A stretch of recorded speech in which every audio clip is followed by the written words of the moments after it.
eh. Konti na lang. Oh, kung may kailangan ka lang, magsabi ka lang. Salamat.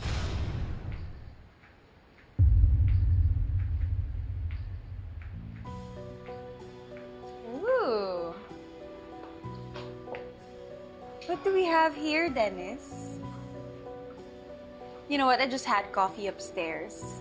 Pero nung nakita ko yung kasama mo, parang nasusuka na. Tell me, may ginagawa ka bang betrayal sa kaibigan natin?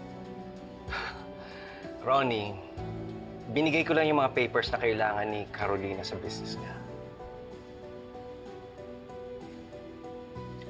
First, you reclaim the business. Then pagdating ni Leah, siya naman. So what's next? Si Wilfred? Si Leah lang ang habol ko.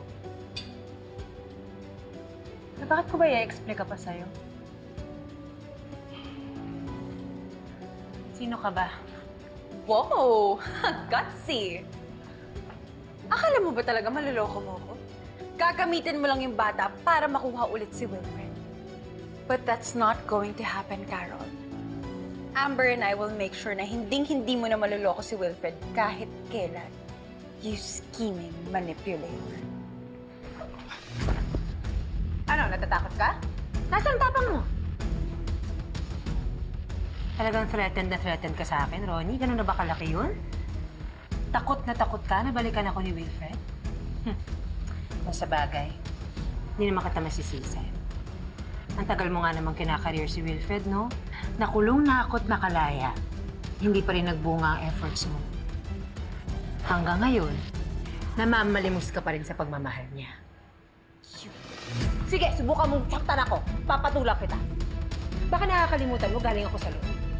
Hindi lang sampal ang kaya kong gawin sa'yo. Ah!